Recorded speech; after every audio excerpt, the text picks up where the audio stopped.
Shalom, keluarga besar GBI Point Square. Berjumpa lagi dengan saya, Philip, dalam ibadah minggu ini. Saya akan memandu saudara dalam tata tertib ibadah online hari ini. Selama ibadah berlangsung, dilarang melakukan aktivitas lain seperti di samping ini. Siapkan internet, alat ibadah, buku catatan, dan ballpoint. Mari kita duduk sesuai waktu ibadah, siapkan alat ibadah kita, dan tetap fokus. Demikian panduan ibadah ini. Selamat beribadah. God bless you. Salam GBI Point Square. Shalom Bapak Ibu, Saudara-saudari terkasih dalam Tuhan. Apa kabarnya hari ini? Kami berdoa dan berharap biar kita semua tetap dalam anugerah dan pemeliharaan Tuhan. Amin.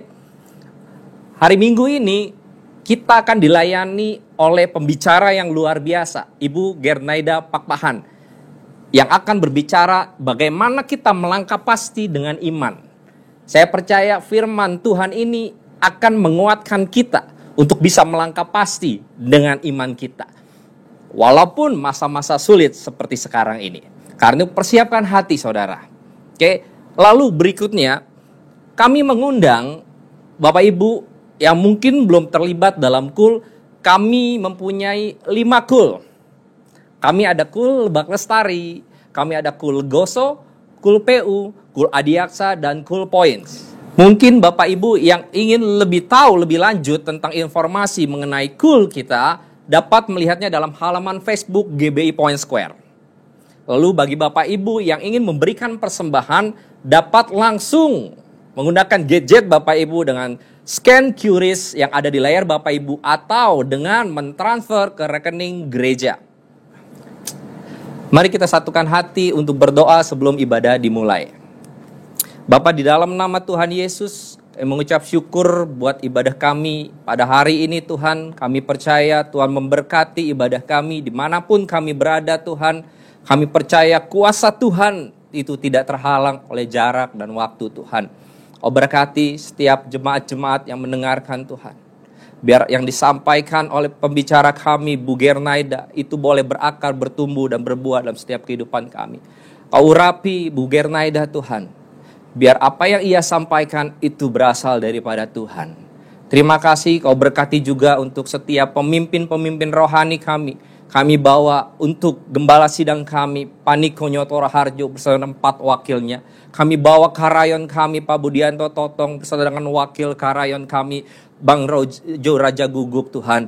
Kau berkati juga untuk gembala cabang kami, Pak Suwardi Tuhan. Biar mereka terus memiliki kesatuan hati Tuhan dalam melayani. Kau berikan Tuhan keunitian antara mereka Tuhan. Biar dapat mengemban setiap tugas-tugas pelayanan Tuhan. Terima kasih. Urapi mereka, keluarga besar mereka, kesehatan mereka Tuhan. Terima kasih. Kami juga berdoa untuk bangsa Indonesia Tuhan. Kami berdoa untuk presiden kami, wakil presiden, bahkan setiap pemerintahan kami dari tingkat tertinggi sampai terendah, sipil dan militer Tuhan. Biar hikmat takut akan Tuhan ada atas mereka. Kami percaya Indonesia akan dipakai Tuhan di era Pentakosta yang ketiga ini Tuhan. Indonesia dipilih Tuhan untuk menyelesaikan amat agung di era Pentakosta yang ketiga ini Tuhan. Terima kasih Tuhan. Kami juga berdoa untuk pandemi COVID-19 ini. Biar diam, tenanglah. Biar berakhir dalam nama Tuhan Yesus Kristus. Terima kasih Tuhan, terima kasih Tuhan. Bahkan Tuhan bagi jemaat-jemaat-Mu yang sudah menabur, kiranya Tuhan memberkati. Kami percaya mereka yang menabur, mereka juga akan menuai. Terima kasih Tuhan, terima kasih Tuhan. Hanya di dalam nama Tuhan Yesus kami telah berdoa dan mengucap syukur. Mari Bapak Ibu kita yang percaya kita katakan, amin. Terima kasih, selamat beribadah, Tuhan Yesus memberkati. Selamat hari Minggu. Saya percaya semua diberkati Tuhan berlimpah-limpah. Pada edisi Voice of Pentecost kali ini kita membahas tentang persembahan perjanjian atau covenantal offering. Menurut saudara, apakah perlu kita memberikan persembahan jika terjadi situasi seperti kehilangan pekerjaan, sakit, musibah atau bencana, dan lain-lainnya, apalagi di saat seperti ini yang masih pandemi COVID-19, perlukah kita memberi persembahan? Sesungguhnya Alkitab menyatakan memberikan persembahan tidak terpisahkan dari kehidupan orang percaya. Hal ini dilakukan selama ribuan tahun sejarah gereja, karena memberikan persembahan adalah salah satu bentuk penting dan nyata ekspresi penyembahan dan bukti penyerahan hidup kita kepada Tuhan. Oleh karena itu, penting untuk mempunyai dasar pengertian yang benar tentang memberikan persembahan walaupun di tengah situasi sulit, untuk menjadi fondasi yang kuat dalam menjalankan penyembahan dan bukan karena mampu atau tidaknya menurut pandangan kita sendiri. Sekarang mari kita telusuri tentang covenantal offering. Apa itu? Covenantal offering adalah persembahan karena perjanjian hubungan manusia kepada Tuhan. Nah, untuk bisa melakukan covenantal offering, kita harus mempunyai covenantal relationship terlebih dahulu. Covenantal relationship itu sendiri adalah hubungan berdasarkan ikat janji yang sangat kuat dengan Tuhan, berdasarkan hikmat firman Tuhan. Firman Tuhanlah yang menjadi petunjuk tingkah laku kita kepada Tuhan dan juga sebaliknya. Dan istimewanya adalah karena kita mempunyai Roh Kudus dari Kristus berdasarkan 2 Korintus 3 ayat 17-18, maka adalah suatu keuntungan yang istimewa kita bisa mendapatkan kemuliaan untuk melakukan perintah Tuhan dengan sukarela, bukan karena paksaan. Dalam perjanjian lama yaitu di kitab Imamat, ada 5 macam korban persembahan yang harus diberikan umat Israel kepada Tuhan, yaitu korban bakaran, curahan, pendamaian, penghapus dosa, dan kesalahan. Nah, kini kita sudah tidak melakukan hal tersebut, karena Tuhan Yesus sendiri yang sudah menggenapinya. Tapi, prinsip memberi persembahan kepada Tuhan tetap berlaku. So, di masa kini saat kita memberi kepada Tuhan, berilah dengan sukarela persembahan yang wajib diberikan kepada Tuhan. Karena kita ada di dalam suatu hubungan ikat janji yang erat dengan Tuhan. Inilah yang disebut memberi covenantal offering karena covenantal relationship. Saudara, memberikan covenantal offering kepada Tuhan harus menurut kerelaan hati kita. Bukan dengan sedih hati atau paksaan, tapi dengan sukacita. Tuhan Yesus memberikan contoh terbaik dalam hal sukarela dan wajib ini melalui penderitaannya di kayu salib.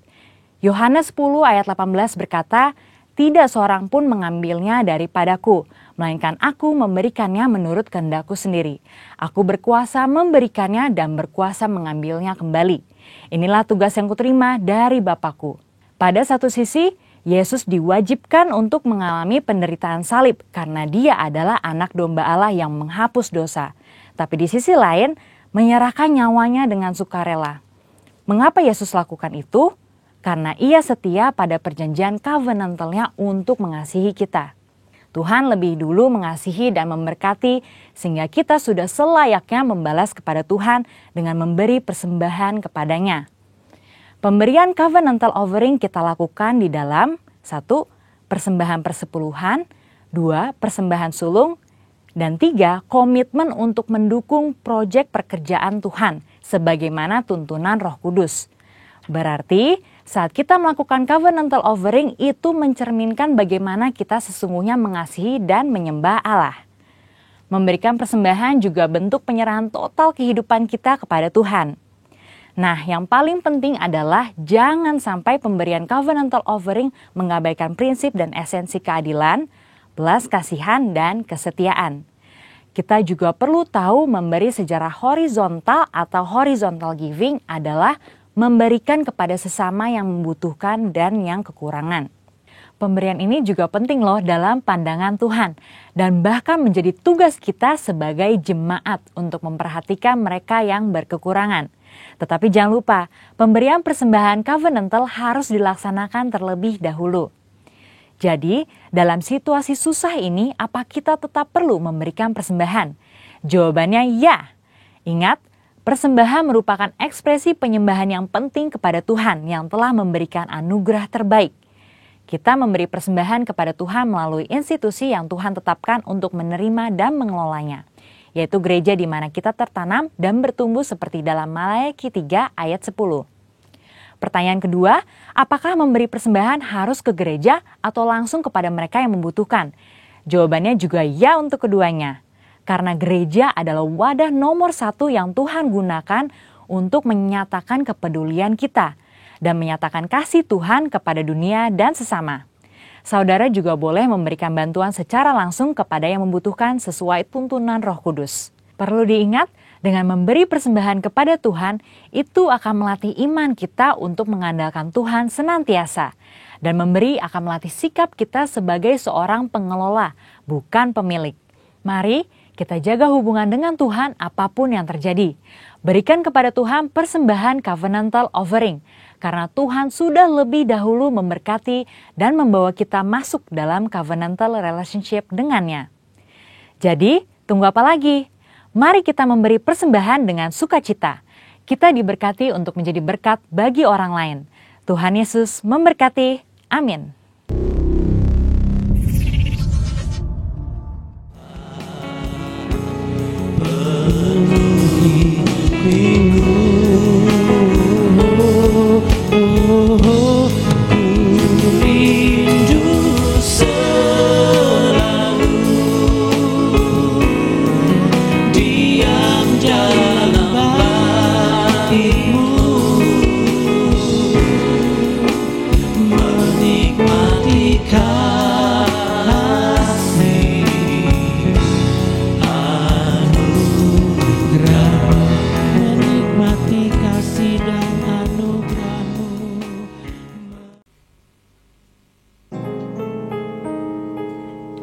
Shalom Bapak Ibu Saudara terkasih di dalam Tuhan. Kita berjumpa lagi di dalam ibadah online kita. Dahsyat pemeliharaan Tuhan saya percaya bukan hanya kepada saya dan keluarga, tapi juga kepada Bapak Ibu dan Saudara sekalian. Kalaupun toh ada yang Tuhan izinkan mungkin 1-2 orang terkena sakit penyakit, saya percaya saat itu pun Tuhan tidak meninggalkan kita. Di setiap saat Tuhan ada dan hadir dalam hidup kita. Dan saat seperti itulah yang selalu membuat kita tidak bisa tidak mengucap syukur. Waktu yang terindah adalah waktu bersama dengan Tuhan. Saat indah kami bersama dengan Tuhan Yesus. Kita siapkan hati kita, terutama pikiran kita. Tolong tinggalkan dulu yang lain. Mari kita fokus beri yang terbaik kepada Tuhan. Saat indah Tuhan, yang paling indah saat kami bersamamu. Terima kasih Tuhan.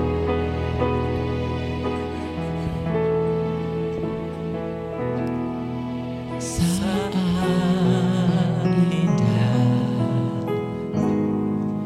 ku berhadapan denganmu.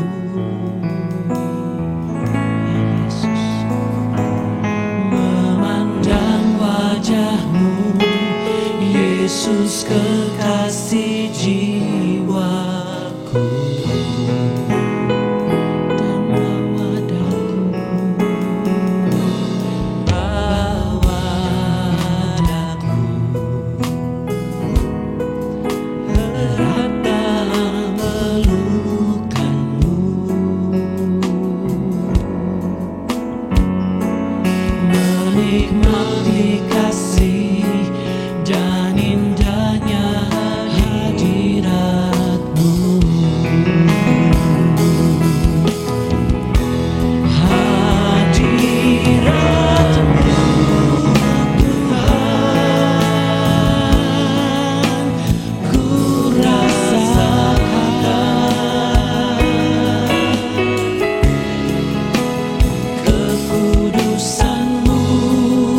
kekudusan-Mu Bapa, penuhi hidupku.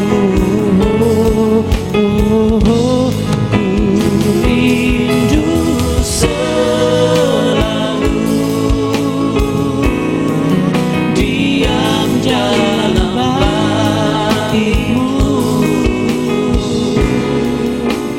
menikmati kasih anugerah-Mu, menikmati kasih dan anugerah-Mu, menikmati kasih anugerah-Mu. Ku menikmati kasih anugerah, menikmati kasih anugerah-Mu, menikmati kasih-Mu, menikmati anugerah-Mu di dalam hidupku. Sebab Kau Bapa yang baik, Kau Bapa yang luar biasa, Kau Bapa yang setia, tak pernah meninggalkanku sendiri.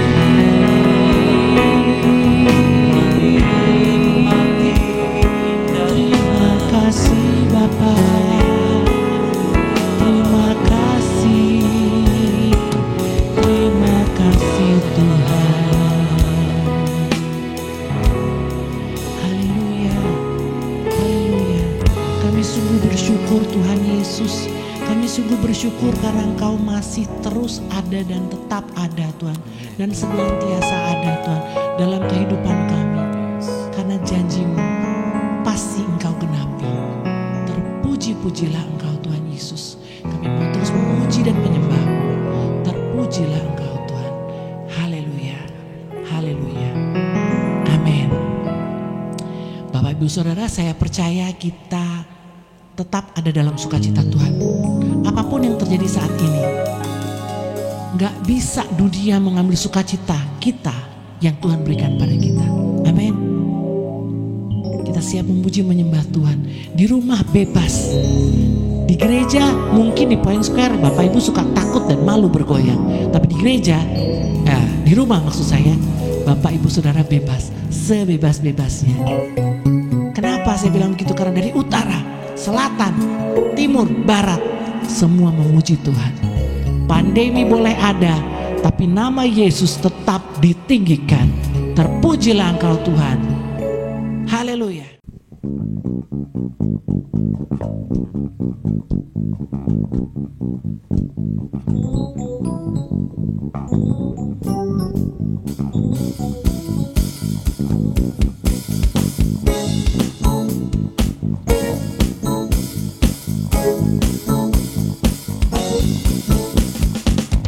Dari utara ke selatan, terdengar pujian bagi Allah.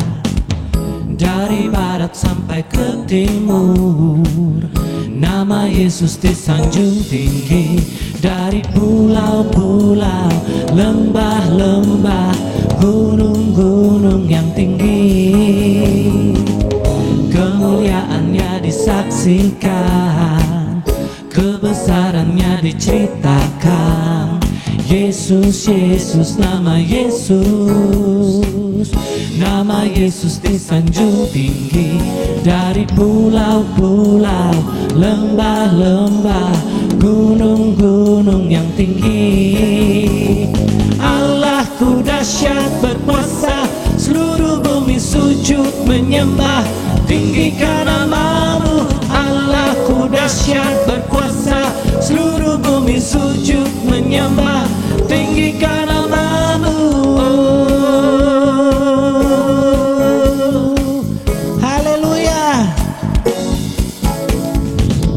Dari utara ke selatan, terdengar pujian bagi Allah. Dari barat barat sampai ke timur. Nama Yesus disanjung tinggi dari pulau-pulau, lembah-lembah, gunung-gunung yang tinggi. Oh, kemuliaannya disaksikan, kebesarannya diceritakan. Yesus, Yesus, nama Yesus. Nama Yesus disanjung tinggi dari pulau-pulau, lembah-lembah, gunung-gunung yang tinggi. Allahku dahsyat berkuasa, seluruh bumi sujud menyembah, tinggikan namamu. Allahku dahsyat berkuasa, seluruh bumi sujud menyembah, tinggikan namamu. Allahku dahsyat berkuasa, seluruh bumi sujud menyembah, tinggikan namamu. Allahku dahsyat berkuasa, seluruh bumi sujud menyembah, tinggikan namamu. Allahku dahsyat berkuasa, seluruh bumi sujud menyembah, tinggikan namamu. Allahku dahsyat berkuasa, seluruh bumi sujud menyembah, tinggikan namamu. Allahku dahsyat berkuasa, seluruh bumi sujud menyembah, tinggikan namamu. Allahku dahsyat berkuasa, seluruh bumi sujud menyembah, tinggikan namamu. Oh, tinggikan namamu. Oh, tinggikan namamu. Allahku dahsyat.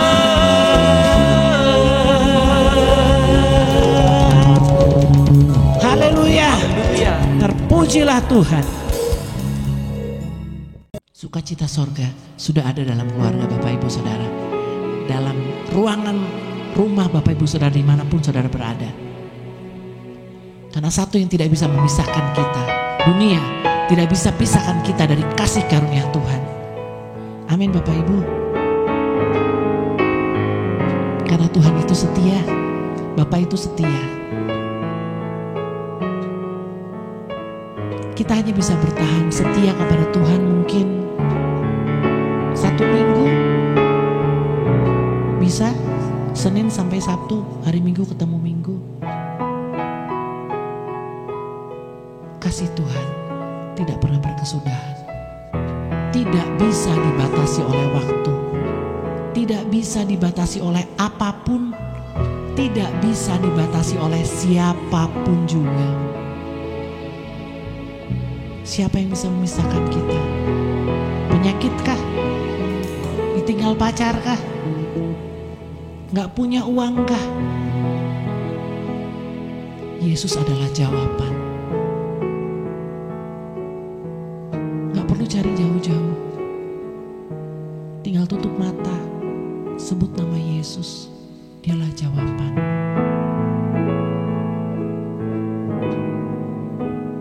Gak tahu kita mau jalan kemana. Udah gak bisa mikir lagi. 6 bulan hampir dikurung di dalam rumah. Bukan hanya itu, bahkan mungkin banyak yang mengalami kehilangan pekerjaan, kehilangan mata pencaharian. Satu hal yang saya percaya, Yesus tahu keadaan kita. Yesus peduli keadaan kita. Yesus lihat semua. Mungkin keluarga kita gak tahu, sahabat kita gak tahu kita kehilangan pekerjaan, tapi Yesus tahu. Apakah Yesus akan membiarkan? Tidak. Apakah Bapa di surga akan diam saja? Tidak. Bapa itu setia. Bapa itu baik. Bapa betul-betul tahu dan sadar apa yang Dia izinkan terjadi atas hidup saudara dan saya. Percaya saja. Katakan, Bapa, Kau setia. Terima kasih Bapa. Terima kasih. Bapa, Kau setia. Bapa, Kau mulia.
sekarang dan selamanya. Kau tunjukkan kasih setiamu, Kau menyediakan yang ku perlu. Kau setia, Kau mulia, Bapa Kau setia. Sungguh Tuhan yang setia, terima kasih Tuhan.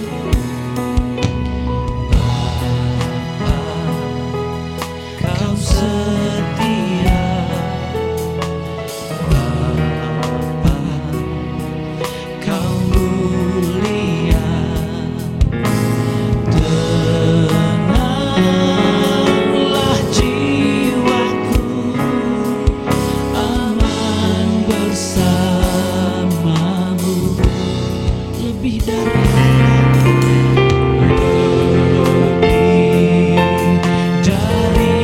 harta,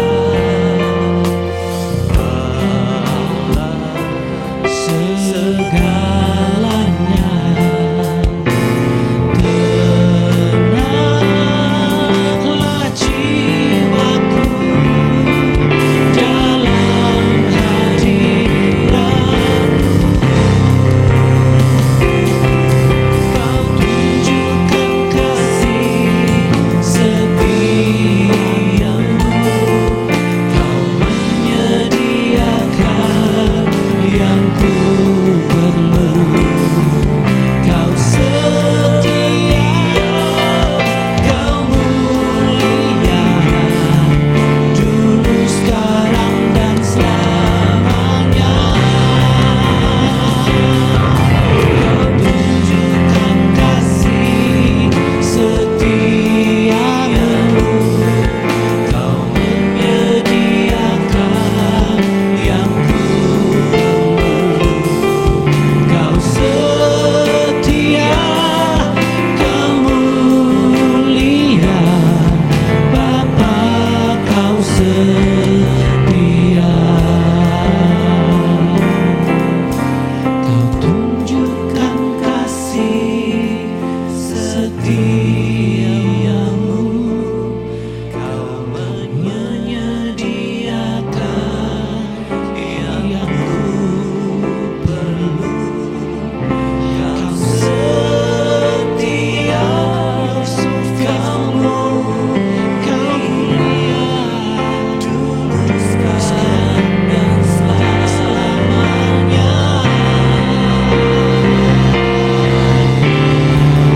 Tunjukkan kasih setiamu, Kau menyediakan yang ku perlu. Kau setia, Kau mulia, Bapa Kau setia. Kau setia, Kau mulia, Kau setia, Kau mulia, Kau setia, Kau mulia, Bapa Kau setia.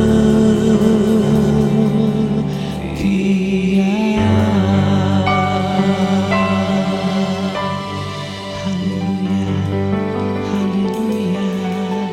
Terima kasih Tuhan. Terima kasih Tuhan Yesus. Terima kasih Bapa. Terima kasih ya Roh Kudus. Kami sungguh bersyukur. Kami sungguh bersyukur karena kami dipelihara, karena kami dimiliki oleh Tuhan yang setia. Your faithfulness, Lord, just never ends. Terima kasih Tuhan. Haleluya. Amin.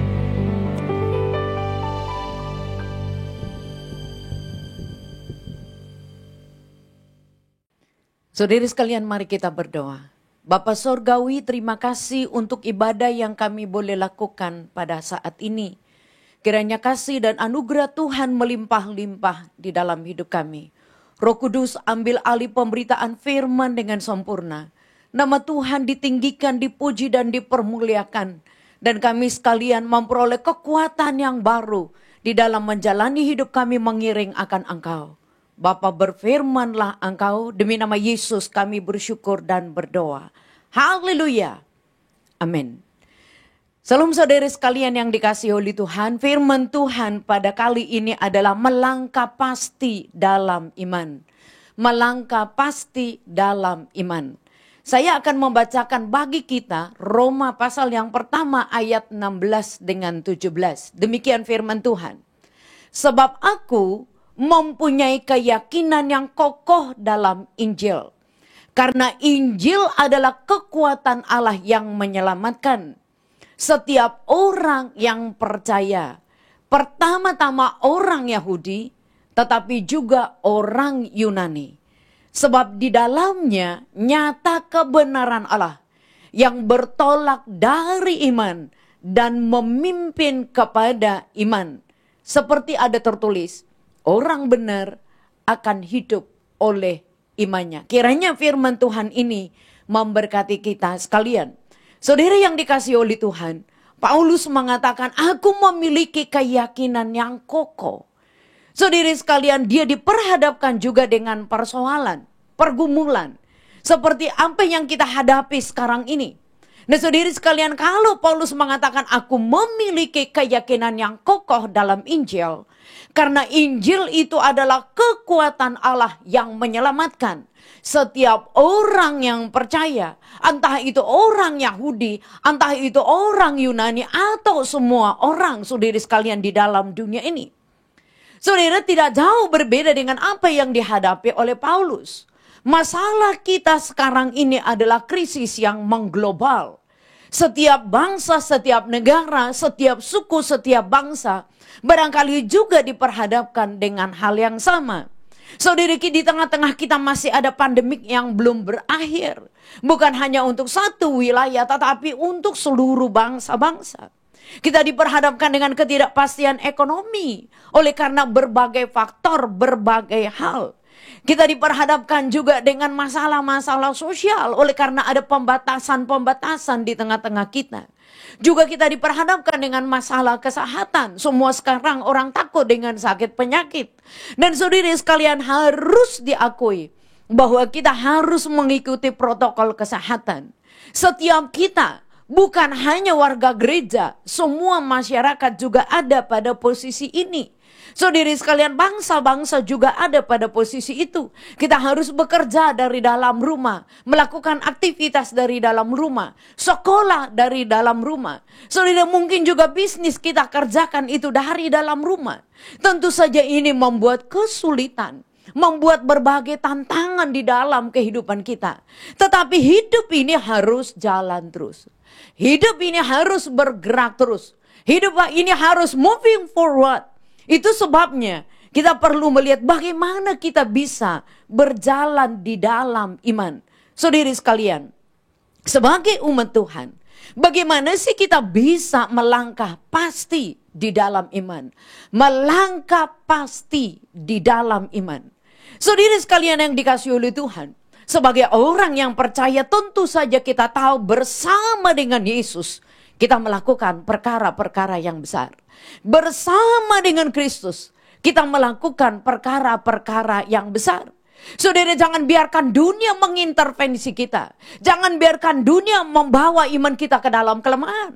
Jangan biarkan dunia mengendalikan hidup kita. Tetapi Tuhan mengutus kita, menempatkan kita ada di dalam dunia ini, memberikan dampak yang positif, memberikan harapan bagi dunia. Maka saudari sekalian, kita perlu belajar dari apa yang dikatakan oleh Rasul Paulus. Perhatikan, yang pertama dikatakan oleh Paulus, sebab aku mempunyai keyakinan yang kokoh dalam Injil. Aku memiliki keyakinan yang kokoh dalam Injil.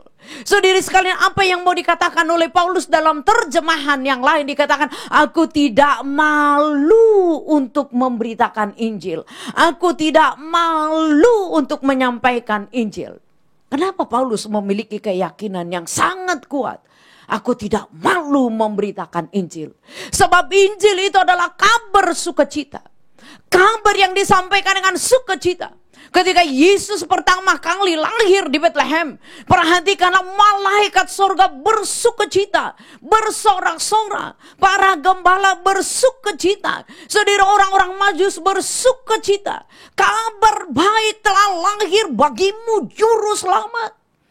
Tetapi saudara sekalian, bagaimana kita bisa bersukacita di tengah-tengah kesulitan sekarang? Mestinya kalau Kristus yang mengendalikan hidup kita, kalau Yesus yang mengendalikan hidup kita, maka kita ini menjadi agen untuk membawa kabar sukacita. Maka Paulus mengatakan, aku tidak malu memberitakan Injil. Sebab berita Injil adalah berita sukacita.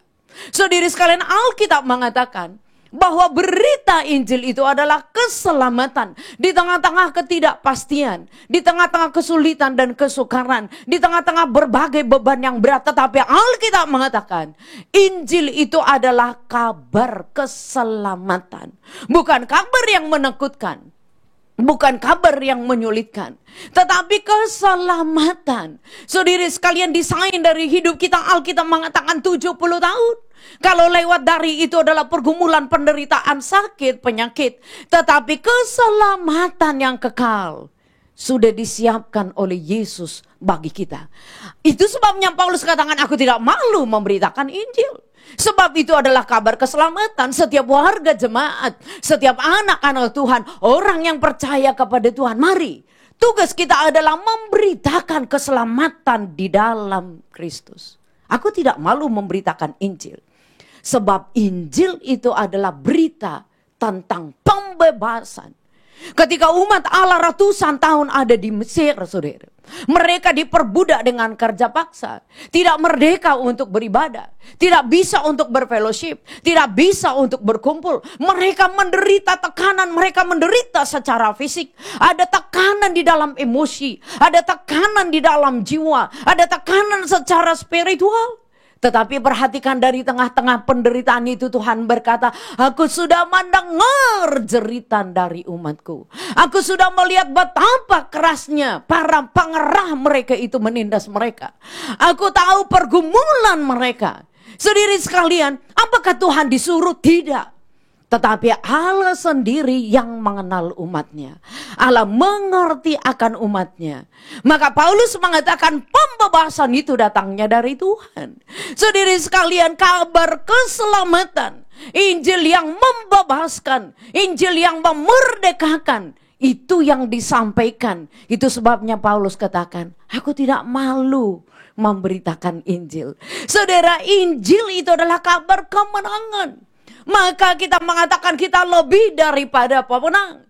Sehingga kalau ada kesulitan dan kesukaran, saudara sekalian, desain dari Allah, rancangan dari Allah, bukan kita untuk mengeluh, bukan kita untuk berkeluh kesah, tetapi Tuhan mengatakan kita lebih daripada pemenang. Kenapa? Alasannya adalah di dalam Kristus Yesus. Tidak ada alasan yang lain.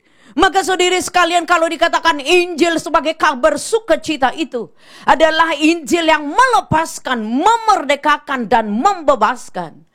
Saudara, jauh hari hamba Tuhan Nabi Yesaya sudah menubuatkan hal yang sama.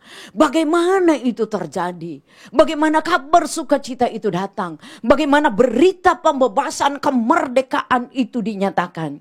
Alkitab mengatakan, Yesaya 61 ayat 1 sampai dengan 3, Roh Tuhan Allah ada padaku. Oleh karena Tuhan telah mengurapi aku, Ia telah mengutus aku untuk menyampaikan kabar baik kepada orang-orang yang sengsara dan merawat orang-orang yang remuk hati, untuk memberitakan pembebasan kepada orang-orang tawanan dan kepada orang-orang yang terkurung, kelepasan dari penjara, untuk memberitakan tahun rahmat Tuhan dan hari pembalasan Allah kita, untuk saudara sekalian menghibur semua orang yang sedang berkabung, untuk mengaruniakan kepada mereka perhiasan kepala ganti abu, minyak untuk pesta ganti kain kabung, nyanyian puji-pujian ganti semangat yang sudah pudar, supaya orang menyebutkan mereka pohon tarbantin kebenaran, tanaman Tuhan, untuk memperlihatkan keagungannya. Saudara, berita kelepasan ini, berita pembebasan ini, ratusan tahun sebelum Yesus datang sudah dikumandangkan oleh Nabi Yesaya. Rahasia dari kabar baik itu adalah Roh Tuhan Allah ada padaku. Roh Kudus yang ada pada kita. Roh Kudus yang memberdayakan kita, Roh Kudus yang mengurapi kita, Roh Kudus yang memberikan penghiburan, Roh Kudus yang melawat kita, Roh Kudus yang memulihkan kita. Oleh Roh Kudus kita dipulihkan dan disembuhkan oleh Allah. Supaya apa, saudara sekalian? Yesaya mengatakan, dan sekarang aku diutus, gereja diutus, kita diutus menjadi agen yang menyampaikan kabar baik kepada siapa? Orang-orang sengsara. Berapa banyak orang tiada pengharapan di hari-hari ini. Berapa banyak orang, saudari sekalian, yang menderita oleh karena sakit penyakit. Berapa banyak orang yang kesulitan di dalam hidup. Tetapi dikatakan bukan hanya memberitakan kabar baik kepada orang sengsara, tetapi merawat mereka yang remuk hati, mereka yang sudah hopeless, mereka yang ada di dalam keterpurukan, mereka yang ada di dalam penderitaan, jiwanya yang tertekan. Supaya apa? Orang-orang yang ada di dalam tawanan, mereka dimerdekakan, ditawan, dipenjara oleh dunia ini, dipenjara oleh keinginan dosa, dipenjara oleh hal-hal yang terikat dengan dunia. Maka Tuhan mengatakan agar mereka yang terkurung itu dilepaskan. Supaya apa? Tahun ini adalah tahun rahmat Tuhan. Bagaimana orang percaya melihat di tengah-tengah kesulitan dan kesukaran ada rahmat Allah yang melimpah. Kalau kita masih menyaksikan mentari pagi, maka kita tahu rahmat Allah selalu baru setiap hari. Ketika ada di dalam keterpurukan, jangan engkau susah hati, karena rahmat Tuhan melimpah bagi engkau. Di dalam kesulitan dan kesukaran, Paulus mengatakan seolah-olah dunia ini seperti rasa sakit bersalin. Bukan hanya kita, orang-orang di luar sana juga, termasuk juga orang percaya. Yes. Tapi apakah kita harus takut untuk itu? Sama sekali Alkitab mengatakan tidak. Supaya tahun rahmat Tuhan, tahun anugerah Tuhan, tahun perkenanan Tuhan, itu dinyatakan untuk menghibur kita, memberikan pertolongan kepada kita, memberikan kekuatan kepada kita. Dan Tuhan yang akan menggantikan penderitaan itu dengan kemenangan, dari satu kemenangan kepada kemenangan yang berikutnya. Itu sebabnya Paulus mengatakan, aku tidak malu memberitakan Injil. Jemaat Tuhan, malukah kita di hari-hari ini menyampaikan kabar baik itu? Malukah kita hari-hari ini bersaksi Tuhan tetap baik, walaupun saya harus kerja dari rumah? Mengatakan Tuhan itu tetap baik di dalam hidupku. Ketika ada kesulitan di dalam bisnis dan perusahaan kita, tinggikan Tuhan yang pertama. Maka dia akan membuka jalan. Tahun ini tetap kita jalani sebagai tahun rahmat Tuhan. Yang kedua, apa yang dikatakan oleh Paulus, bahwa berjalan dengan pasti di dalam tuntunan iman kepada Kristus. Yang kedua, dikatakan Injil adalah kekuatan Allah yang menyelamatkan. Injil adalah kekuatan Allah yang menyelamatkan. Tadi kita sudah lihat Injil itu kabar baik, kabar kelepasan, kabar kemerdekaan, kabar yang memulihkan. Tetapi dikatakan kekuatan Allah yang menyelamatkan. Artinya apa, saudari sekalian? Ketika kita memperoleh Injil, bahwa kita diberi kuasa untuk apa? Untuk hidup. Sebab Yesus ada di dalamku, aku tidak takut dengan hari esok.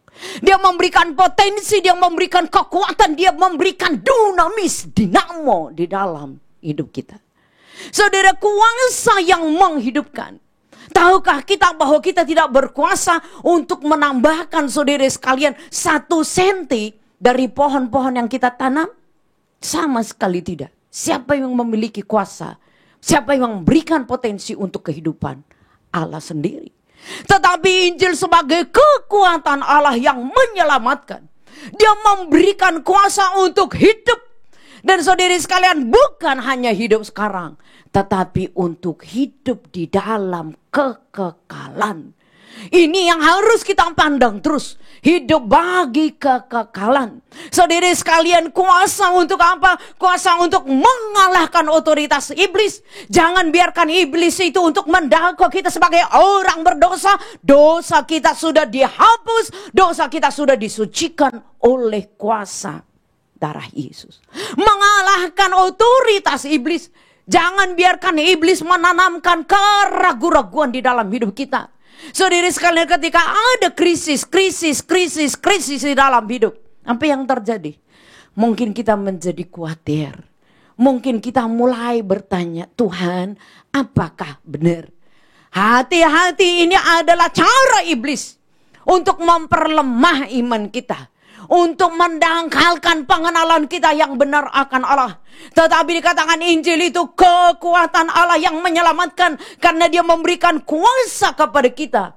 Untuk mengalahkan iblis. Juga mengalahkan antek-anteknya. Saudara, Injil itu adalah kekuatan Allah. Yang memberikan kuasa kepada kita. Mengalahkan keinginan daging. Paulus mengatakan dikendalikan oleh daging. Tidak akan pernah bisa dituntun oleh roh. Keinginan daging pasti menghasilkan kebinasaan. Terikat di dalam dosa itu membawa kepada kebinasaan. Tetapi dituntun oleh roh. Dituntun oleh roh akan membawa kita kepada kekekalan. Jadi Injil kekuatan Allah yang menyelamatkan. Perhatikan, Tuhan memberikan kuasa itu kepada kita. Dia memberikan otoritas itu kepada kita. Untuk mengalahkan keinginan daging. Agar nama Tuhan dipermuliakan. Hidup kita untuk apa? Keinginan kita untuk menyenangkan Tuhan. Bukan menyenangkan daging. Kerinduan kita adalah untuk memuaskan Tuhan. Tuhan disukakan, Tuhan disenangkan dengan hidup kita. Bukan untuk keinginan daging kita. Saudara, Injil yang menyelamatkan itu dikatakan sebagai kekuatan Allah. Kenapa saudari sekalian? Dia memberikan kita kuasa untuk cakap bertahan di dalam pencobaan. Cakap bertahan di dalam segala ujian.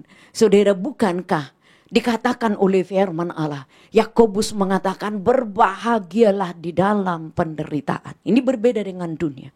Berbahagialah di dalam penderitaan. Dunia mengatakan apa yang menyenangkan mata, apa yang menyenangkan telinga, apa yang menyenangkan lidah, menyenangkan mulut, menyenangkan daging. Wah, itu adalah sesuatu yang berharga. Tetapi Yakobus mengatakan berbahagialah di dalam penderitaan. Sebab penderitaan itu akan membawa kita untuk tekun. Ketekunan itu membawa kita tahan uji. Kalau kita sudah tahan uji, kita akan memperoleh benefit. Kita akan memperoleh keuntungan. Saudara sekalian, Injil adalah kekuatan Allah. Karena dia memberikan potensi bagi kita. Untuk cakap, untuk bertahan dalam segala situasi. Saudara sekalian, kalau kita menghadapi situasi-situasi yang sulit, ingat Tuhan memberikan kita potensi untuk bisa beradaptasi. Kita pasti bisa menyesuaikan diri. Kita akan bisa, saudara sekalian, keluar menjadi apa? Menjadi pemenang. Allah tidak menghendaki kita menjadi pecundang. Tetapi Allah menghendaki kita menjadi pemenang. Maka selalu dikatakan lebih daripada pemenang. Saudara sekalian, hal yang ketiga yang dikatakan oleh Paulus, bagaimana saya melangkah dengan pasti di dalam iman.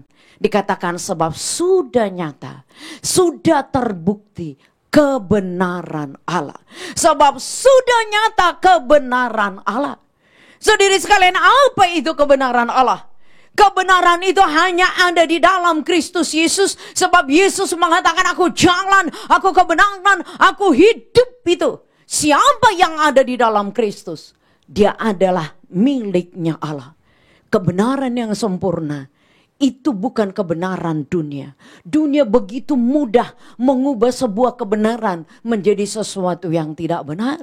Kabar-kabar burung itu dengan mudahnya mematahkan sebuah kebenaran. Banyak orang membuat konspirasi yang buruk. Saudara sekalian, tetapi Alkitab mengatakan bahwa Kristus adalah kebenaran. Di dalam Dia kebenaran Allah yang sempurna itu dinyatakan. Maka kita perlu takut enggak untuk hari esok? Enggak perlu. Kristus menjadi jaminan kita untuk masa depan. Dan kebenaran yang sempurna itu adalah di dalam Kristus. Yang benar, kata firman Tuhan. Yang benar adalah bahwa anak Allah datang di dalam dunia. Bukan hanya datang di dalam dunia, tetapi ia datang sebagai manusia biasa. Sama seperti kita. Yang perlu makan, perlu minum, perlu tidur, perlu istirahat, saudara sekalian. Tetapi dalam ketaatan, dia telah naik di atas salib itu. Supaya apa, saudara sekalian? Dosa saya dan dosa saudara-saudara sekalian dibasuh olehnya. Kita tidak bisa melakukannya, hanya anak Allah yang mampu untuk melakukannya. Jadi kebenaran itu adalah ketika ia sudah mengalahkan maut. Dia naik di atas salib, mati bagi dosa kita, turun ke dalam kerajaan maut. Pada hari yang ketiga, dia bangkit dari kematian, musuh terakhir dari manusia. Jadi yang benar adalah bahwa Allah sudah mengutus anaknya, Kristus Yesus, bagi kita sekalian, agar kita memperoleh jaminan kebenaran. Kebenaran itu apa, saudari sekalian? Firman Allah. Yohanes mengatakan, Bapa, sucikan mereka, kuduskan mereka oleh firman-Mu. Sebab firman-Mu adalah kebenaran. Orang boleh membuat standar-standar kebenaran di dalam hidupnya. Orang bisa membuat standar-standar menurut hukum-hukum yang dimilikinya. Tetapi kita punya kebenaran firman Allah sebagai pedoman hidup kita. Firman yang menuntun. Firman yang mengoreksi kita. Firman yang memberikan pencerahan kepada kita. Firman itu yang mengubah kehidupan kita. Firman itu yang menghidupkan rohani kita. Firman itu yang menuntun kehidupan kita. Saudara, Paulus dengan jelas mengatakan kepada Timotius, segala firman yang dinafaskan oleh Tuhan, yang diilhamkan oleh Tuhan, itu bermanfaat untuk mengajar, untuk mendidik, juga untuk mengatakan apa? Mengatakan kesalahan, mengoreksi kesalahan-kesalahan kita. Supaya apa? Supaya diperbaiki. Koreksi kesalahan bukan untuk membinasakan kita, tetapi supaya kita dikoreksi dan kita dituntun kepada jalan kebenaran. Yesus adalah jalan kebenaran itu. Saudari sekalian, dikatakan apa itu kebenaran Allah? Kebenaran yang memerdekakan. Jikalau kamu sudah mengerti kebenaran, jikalau kamu sudah berjalan di dalam kebenaran, perhatikanlah kebenaran itulah yang memerdekakan kamu. Tadi seperti hamba Tuhan Yesaya mengatakan, kalau ada roh Allah maka ada kelepasan, ada kemerdekaan, ada kebebasan. Kemerdekaan dari ketakutan, kemerdekaan dari hal-hal yang membuat kita khawatir, kelepasan dari, saudara sekalian, ketakutan kita menghadapi masa depan. Dia memberikan kepada kita kemerdekaan, saudara. Dan kebenaran itu adalah kebenaran Allah. Kebenaran yang apa? Saudara sekalian, kebenaran yang menuntun kita kepada pengharapan di masa depan. Ketika Yesus menyatakan dirinya sebagai kebenaran, Dia tidak meninggalkan kita, tetapi Yesus menuntun kita, membawa kita agar berharap kepada masa depan. Saudara, tidak ada gunanya kita meratapi masa lalu. Tidak ada gunanya kita meratapi kegagalan. Tidak ada gunanya kita meratapi kesulitan dan kesukaran. Tidak ada gunanya kita meratapi sakit penyakit. Semua orang pernah menghadapi hal yang sama. Bukan hanya kita.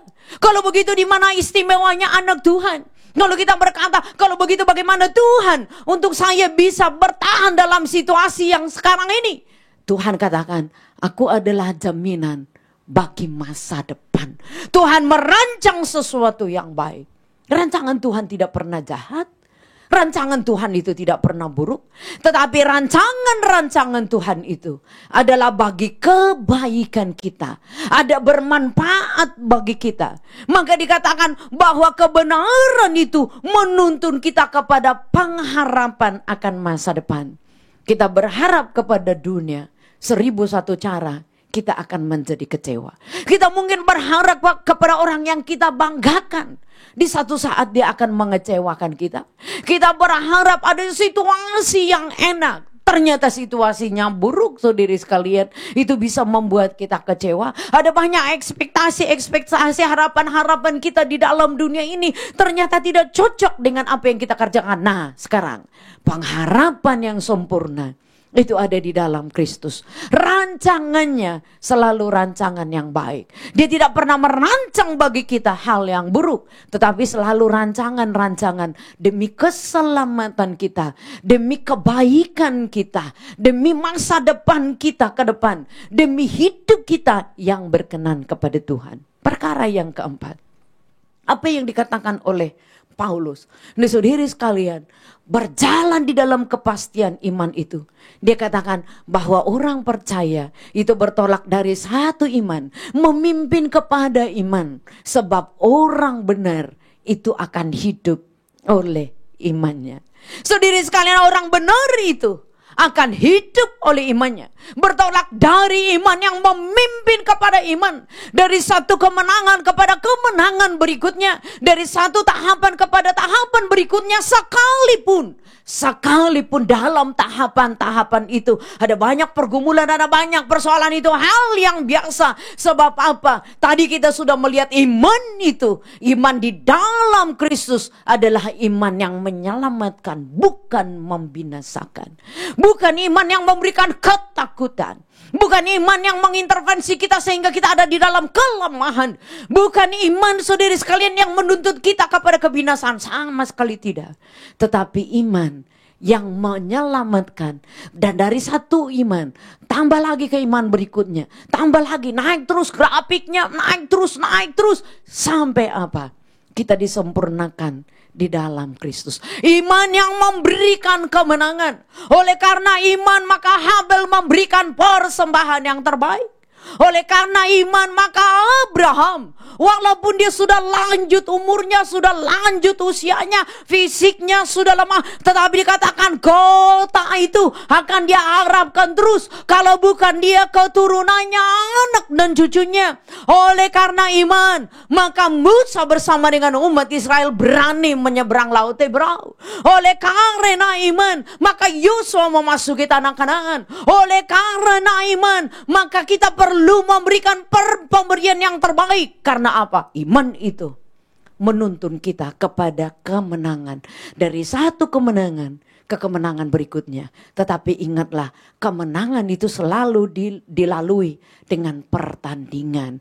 Iman itu akan kita peroleh, saudari sekalian, dari satu ujian kepada ujian berikutnya. Dari satu pergumulan kepada pergumulan berikutnya. Sehingga kita tidak perlu takut, saudari sekalian. Karena iman yang diberikan oleh Tuhan kepada kita adalah iman yang memberikan kemenangan. Iman untuk apa, saudari sekalian? Iman untuk berharap bahwa hari esok pasti lebih baik dari sekarang. Kalau ada pergumulan, biasa saja. Bersama dengan Tuhan, kita tetap keluar menjadi pemenang. Saudari sekalian, pengharapan kita di dalam Tuhan itu tidak pernah mengecewakan. Nabi Yeremia pernah bersusah hati karena persoalan yang dihadapinya.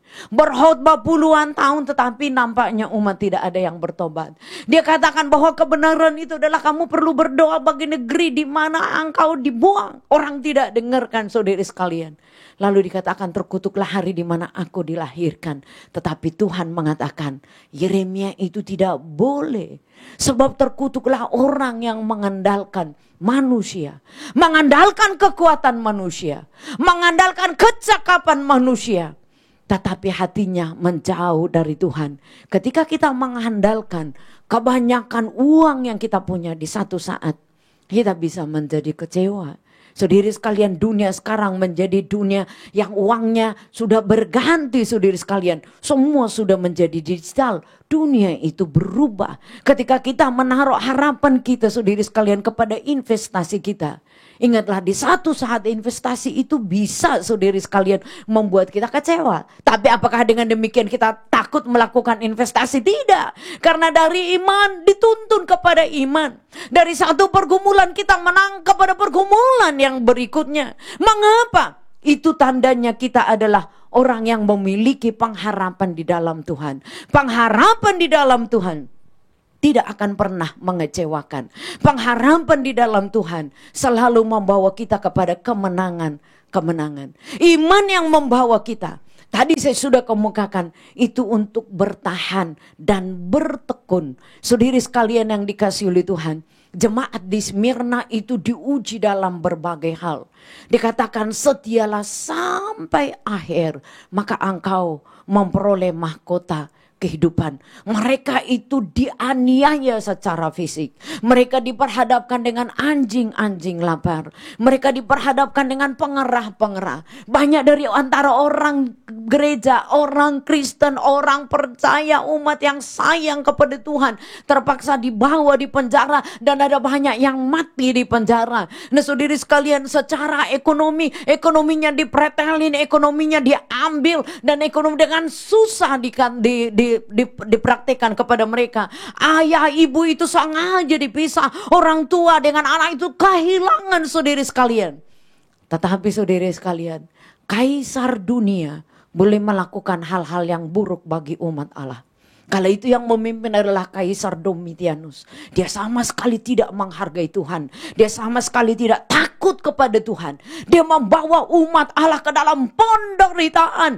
Tetapi hamba Tuhan berkata, setialah sampai akhir, maka engkau akan memperoleh mahkota kehidupan. Saudara, saya percaya bahwa kita sebagai orang-orang miliknya Tuhan, kita sudah menerima urapan dari Roh Kudus. Kita mengatakan bahwa tahun itu adalah tahun rahmat Tuhan.